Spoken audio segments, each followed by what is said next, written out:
지금 사도 바울은 재판정에 서서 자기 변론을 펼치고 있습니다. 그런데 그의 변론을 듣던 아그리파 왕이 이렇게 응답을 합니다. 네가 적은 말로 나를 권하여 그리스도인이 되게 하는도다. 바울은 자기 변론의 시간에 자신을 위하여 말하지 않고 아그리파 왕을 전도하고 있었다는 말입니까? 네, 그렇습니다. 사도는 그와 같은 의도를 순순히 인정합니다.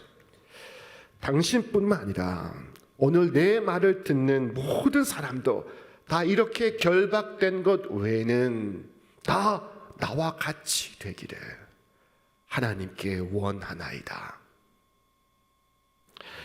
아그리파에게 이 사도가 권면한 목적은 그가 참되신 구주를 믿어 그리스도인이 되는 것과 그가 진리에 속하는 것이었습니다. 그는 믿음의 도를 전하고 있습니다. 에베소서 2장 말씀을 함께 봉독하도록 하겠습니다. 너희는 그 은혜에 의하여 믿음으로 말미암아 구원을 받았으니 이것은 너희에게서 난 것이 아니요 하나님의 선물이다. 아멘. 우리는 믿음으로 구원을 받습니다. 이 믿음이 왜 중요한 것일까요? 자, 여기 한 어린아이가 있다고 가정해 보겠습니다. 제가 이 어린아이에게 아주 탐스럽게 생긴 사과를 아이의 손에 올려놓습니다. 제가 아이에게 사과를 주는 것입니다. 자, 이때 받는 아이의 손이 바로 믿음의 역할을 합니다. 아이가 손을 내밀어 사과를 받듯이 우리는 믿음으로써 구원을 받습니다. 믿음은 이토록 중요한 것이지만은 그러나 구원은 처음부터 끝까지 하나님의 선물임을 명심해야 합니다. 어린아이의 손은 사과를 생산하지 못하며 사과를 만들지 못합니다. 어린아이의 손은 단지 사과를 잡을 뿐입니다. 마찬가지로 믿음은 구원을 만들지 못하며 구원을 위하여 도움을 주지 못합니다. 구원을 만드는 일을 돕지 못합니다. 단지 구원을 받아들이는 수단일 뿐입니다. 그래서 구원은 자랑할 것이 없는 하나님의 은혜의 선물입니다. 사도 바울은 그것을 이처럼 표현했습니다. 행위에서 난 것이 아니니 이는 누구든지 자랑하지 못하게 하려 함이라. 여러분, 내가 이 선물을 이 손으로 받았으니 내가 이 손에 감사해야 마땅하다 하고 손에 절할 수 있습니까? 이 손에다가 인사할 수 있습니까? 그럴 수 없습니다. 자, 우리는 오직 은혜로우신 하나님께 감사와 찬송을 올려드립니다. 믿음의 역할은 하나님과 나 사이를 이어주는 일을 하고 있습니다. 자, 어느 큰 강에서 보트를 타고 가던 두 사람이 있었습니다. 자, 그런데 이 보트가 급류에 휩쓸려 그만 전복되고 말았습니다. 두 사람이 이 급류에 함께 빠져가고 있습니다. 자, 이제 저 앞에는 거의 수직으로 떨어지는 폭포가 기다리고 있습니다. 그것을 바라본 강변의 사람들은 발을 동동 구르고 있었습니다. 자, 그런데 그들 가운데 한 사람이 그 두 사람에게 끈을 던져 주었습니다. 그 두 사람 중 한 사람은 그 끈을 붙잡고 강둑으로 올라올 수가 있었습니다. 자, 그런데 그 중에 한 사람은 그 끈을 붙잡았다가 이내 떠내려오는 큰 통나무를 보고 끈을 버리고 통나무를 붙잡았습니다. 자, 통나무가 밧줄보다 더 큰 것이었기 때문입니다. 그것은 매달리기에 더 좋은 것이었기 때문입니다. 그러나 그 사람을 태운 통나무는 곧 폭포 아래로 급전직하며 떨어지게 되었습니다. 거대한 심연으로 빠져들어갔습니다. 그 통나무는 강둑과 아무런 연결고리가 없었습니다. 자, 통나무의 크기는 그것을 붙잡은 사람에게 아무 도움을 주지 못합니다. 나의 행위는, 나의 의는 나를 구원하는데 아무런 도움을 주지 못합니다. 사람이 자기 행위를 의지하거나 그와 같이 자기의 의를 신뢰한다면 그는 구원받지 못할 것입니다. 왜냐하면 그와 그리스도 사이에 아무런 연결이 없기 때문입니다. 자, 그러나 믿음은 비록 연약해 보여도 그 건너편에는 무한하신 하나님이 손을 잡고 있으십니다. 하나님께서 그 끈을 당기시고 있습니다. 그리하여 그를 파멸로부터 구해냅니다. 그를 저 구덩에서 건져냅니다. 그러므로 믿음은 참으로 복된 것입니다. 그것은 우리를 하나님과 연결시켜주고 있기 때문입니다. 오직 믿는 자에게 하나님은 천국을 주십니다. 그에게 평강을 주시고 그에게 기쁨을 주시고 그에게 보람을 주시고 그에게 의미를 주십니다. 자, 그러면 우리는 어떻게 하여 이 믿음을 가질 수 있을까요? 어떻게 하여 우리는 이 믿음을 더 키워갈 수 있겠습니까? 이것은 중대한 질문입니다. 많은 분들이 묻습니다. 목사님, 믿고 싶습니다. 믿고 싶지만 그러나 믿어지지 않습니다. 어떻게 하면 믿을 수 있습니까? 여러분, 내가 믿기 위하여 무엇을 해야 할까요? 자, 가장 빠른 방법은 여러분 믿는 것입니다. 하나님의 명령은 명백합니다. 주 예수를 믿으라. 그리하면 너와 내 집이 구원을 얻으리라. 영국의 한 유명한 목회자가 이와 같은 말을 남겼습니다. 인간의 마음이 맷돌처럼 굳어있지 않고 인간의 이성이 마법사의 말을 듣는 살모사처럼 깜깜하지만 않다면 복음은 그를 굴복시킬 것입니다. 여러분, 어떻게 하면 믿을 수 있습니까? 간단합니다. 믿으십시오. 여러분, 믿으시면 됩니다. 그러나 만일 믿고 싶지만 믿는 일이 어렵다고 느껴진다면, 자, 그 다음 방법은 하나님의 말씀을 들으시길 바랍니다. 여러분, 이 말씀을 들을 때 하나님의 성령께서 말씀 가운데 역사하시어 나에게 믿음을 허락하십니다. 나를 믿음으로 인도하십니다. 주께서 말씀하셨습니다. 우리 함께 읽겠습니다. 그러므로 믿음은 들음에서 나며 들음은 그리스도의 말씀으로 말미암았느니라.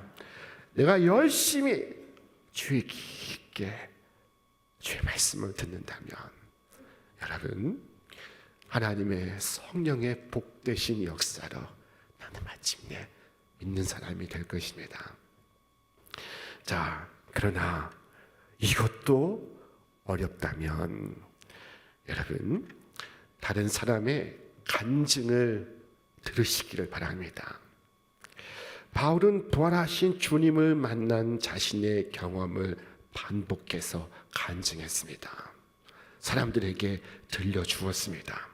어떻게 해서 구원을 받는지, 어떻게 해서 죄사함을 받는지, 어떻게 해서 나의 성품이 변화가 되는지, 어떻게 하여 우리의 가정이 천국으로 변화하는지 간증하는 사람들의 말을 들어보시기 바랍니다. 그들의 말을 듣는다면 여러분은 자신과 똑같은 사람이 구주를 만났다는 사실을 곧 알게 될 것입니다. 여러분 가운데 행실이 나쁜 사람이 있다면, 여러분처럼 행실이 나쁜 사람이 구주를 만났다는 것을 여러분은 듣게 될 것입니다. 여러분 중에 절망에 빠진 사람이 있다면, 여러분과 같이 절망에 빠진 사람이 구주를 만나서 소망을 갖게 되었다는 것을 여러분은 곧 듣게 될 것입니다. 자, 바울은 이 구원에 대한 믿음의 도를 설명했습니다. 그는 성공했을까요? 실패했을까요? 그의 전하는 말을 들은 아그리빠는 주께로 나왔을까요? 돌아섰을까요? 그의 권면은 한 영혼을 주께로 인도할 수 있었습니까?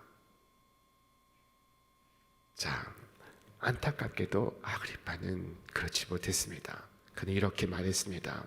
네가 적은 말로 나를 권하여 거의 그리스도인이 되게 하려 하는도다.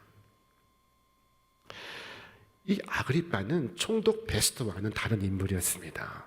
그는 베스도와는 달리 관심을 보였습니다. 그는 거의 권면을 받아들일 뻔했습니다. 하지만 완전히 받아들이지는 않았으며 그 결과 그는 그리스도인이 되지는 않았습니다. 아그리빠가 권면을 받아들이지 못한 이유, 그것은 무엇이었을까요? 여러분, 이 법정으로 들어가 보시길 바랍니다. 그곳에서 우리는 이유를 찾을 수가 있습니다. 자, 아그리빠 옆에 누가 앉아 있습니까? 그 옆에는 버니게가 앉아 있었습니다.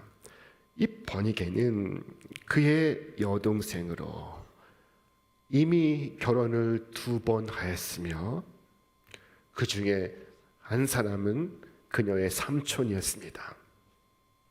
그리고 지금은 오빠와 근친상간의 죄를 짓고 있었습니다. 역사가 요세푸스에 의하면은 그녀는 아그리빠의 동생이었는데 그와 근친상간을 하여 많은 사람들에게 비난을 받았다는 기록이 있습니다. 자, 만일 그랬다면 자신의 우편에 그 여자를 둔 채로 그리스도를 믿을 수는 없었던 것입니다. 죄인들이 권면을 받아들이지 못하는 이유, 그것은 그들이 죄 가운데 있기 때문입니다. 죄악을 사랑하기 때문입니다. 아그리빠는 버니게에게 마음을 빼앗겼습니다. 그에게는 믿음을 위한 마음의 공간이 없었습니다. 이 아그리빠는 왜 믿지 못했을까요? 다시 그 현장으로 들어가 보겠습니다. 자, 그의 또 다른 옆에는 총독 베스도가 앉아 있습니다. 자, 이 베스도는 크게 소리를 내어 바울에게 말했습니다. 바울아, 네가 미쳤다. 네 많은 학문이 너를 미치게 하는도다. 베스도는 이미 결론을 내리고 있었습니다. 바울이 미쳤다는 것입니다. 이 베스도는 현실의 욕망이 중요할 뿐 그것을 넘어선 생각은 다 미친 짓입니다.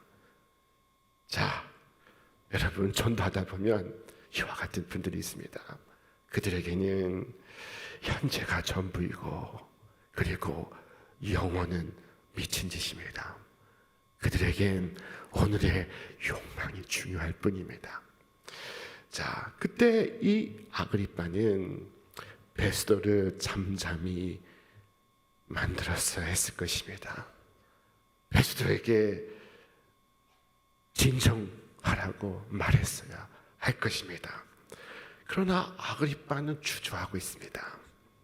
만일 아그리빠가 베스도에게 바울에 대해서 호의적인 말을 하였다면 베스도 총독은 아그리빠 왕에게 뭐라고 말했을까요? 이보시오, 당신도 미쳤어. 둘 다 미쳤군. 아그리빠 왕은 이런 비난을 듣고 싶지 않았습니다. 이런 비웃음을 감당하고 싶지 않았습니다.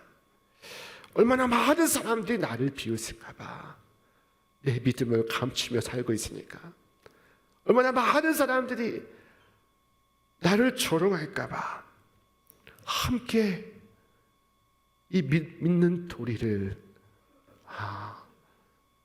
흠을 보며 흉을 보고 있으니까 얼마나 많은 사람들이 사람들을 두려워함으로 예수를 부인하고 있습니까?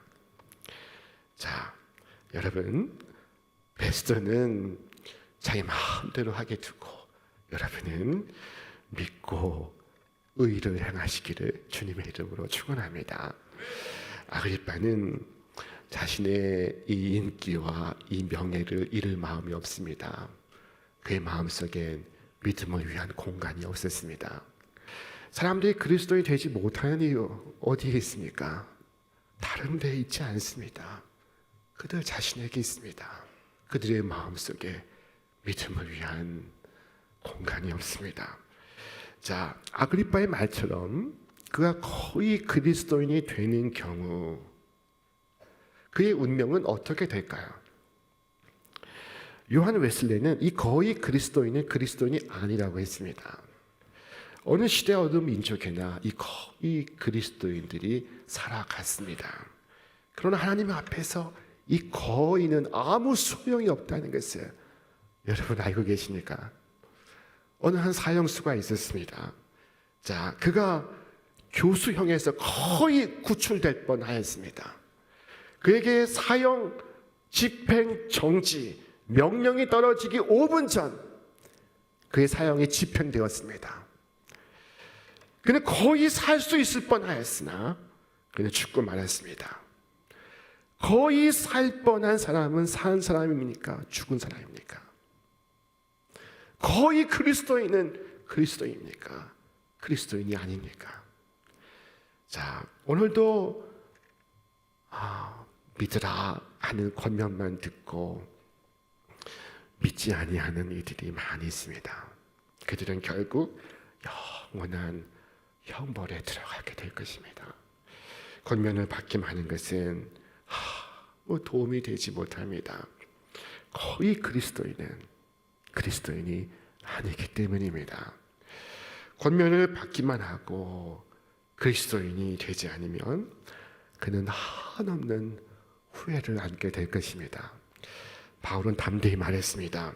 말이 적으나 많으나 당신뿐만 아니라 오늘 내 말을 듣는 모든 사람도 다 이와 같이 이렇게 결박된 것 외에는 나와 같이 되기를 하나님께 원하나이다. 기가 막힌 말입니다. 지금 왕들과 총독 앞에 서 있습니다. 인생의 정점에 서 있는 사람들입니다. 아무것도 부러울 것이 없는 사람들입니다. 그들 앞에 서서 우리는 나도 당신과 같이 되기를 원하나이다 말하기가 훨씬 더 쉬울 것입니다. 그런데 사도 바울은 반대로 말하고 있습니다. 당신들도 나와 같이 되기를 원하나이다. 여러분, 여기에 전도가 있고 여기에 선교가 있습니다. 당신이 왕일지라도 당신은 예수를 믿어야 한다고 말하고 있습니다. 여러분, 이 바울의 정신을 소유하시기를 바랍니다. 세상의 권세를 부러워하지 마시기 바랍니다. 마치 한낱 꽃과 같은 여러분, 돈과 권력으로 세도를 부리며 잠시 피었다가 지는 사람들을 부러워하지 마시기를 바랍니다. 바울은 왕 앞에서도 당신도 나와 같이 되기를 원하나이다 라고 말했습니다. 오늘날 이 가정을 돕는 도우미를 옛날에는 파출부라고 불렀던 때가 있었습니다. 오래전 파출부로 일하시던 한 분이 예수님을 믿고 마음이 변화되었습니다. 자기에게 있는 없는 것들을 불평했으나 이제 그는 자신에게 있는 것에 대하여 감사하기 시작했습니다. 자신에게 있는 건강에 대해서 하나님께 감사하기 시작했습니다. 그녀에게 건강을 주시어 일할 수 있게 하신 하나님께 감사하기 시작했습니다. 예수 믿기 전에는 팍팍한 신세를 타령하고 한탄했으나 이제는 노래를 부르며 그에게 주어진 일을 하기 시작했습니다. 오리 가자는 사람에게 심리가 주는 마음으로 그녀는 자신에게 주어진 일을 담당했습니다. 이 주인은 이 밧줄부를 바라보며 많은 감동을 받게 되었습니다. 그리고 이 주인이 그녀에게 말합니다. 나는 밧줄부를 쓰며 살면서도 행복하지 않은데 그대는 무엇 때문에 그렇게 늘 기쁘고 즐거운가? 그대는 어떻게 그처럼 행복할 수 있는가? 자, 그 주인은 밧줄부 집사님에게서 새로운 세상을 보았습니다. 새로운 삶을 보았습니다. 자, 그때 이 밧줄부 집사님은 예수 복음을 전했고 그 주인도 나도 예수 믿겠네 라고 고백하며 주님을 영접했고 함께 교회를 나오게 되었습니다. 여러분, 누구를 만나서도 어떤 사람 앞에서도 여러분, 당신이 나와 같이 되기를 하나님께 원하나이다 말할 수 있기를 주님의 이름으로 축원합니다. 전도는 예수 믿는다는 것에 그 자부심과 그 큰 행복 속에서 이루어지는 것입니다. 이것이 바다를 건너면 선교라고 말합니다. 여러분, 이 전도와 선교는 참된 행복에서 비롯되는 것입니다. 예수만이 행복의 원천이며 예수만이 나의 삶의 의미입니다. 다른 말이 필요 없습니다. 내가 받은 은혜에 감격해서 이 은혜를 나눌 수 있다면 그것이 전도요. 그것을 저 외국에까지 가서 할 수 있다면 그것이 곧 선교인 것입니다. 여러분, 오늘 내 집에 내 자녀도 나와 같이 되기를 바라나이다. 내 가족들도 나와 같이 되기를 바라나이다. 내 친구들도 나와 같이 되기를 바라나이다 라고 말할 수 있다면 그는 얼마나 행복자입니까? 그는 얼마나 놀라운 승리자입니까? 자, 바울은 이 쇠사슬에 매인 것을 제외하고는 나와 같이 되기를 바란다고 왕과 총독과 천부장들에게 말하고 있습니다. 이 마음은 곧 만족이었으며 행복이었습니다. 여기에 능력이 있었습니다. 여러분, 이 은혜 가운데 살아가고 계십니까? 모든 사람이 다 나와 같이 되기를 바라며 살고 있습니까? 오늘 사랑하는 자녀들에게, 가족들에게, 이웃들에게 이 복음을 전하며 모든 사람이 다 나와 같이 되기를 바라는 행복한 그리스도인 우리 신촌의 성도들 다 되시기를 주님의 이름으로 축원합니다. 축원합니다.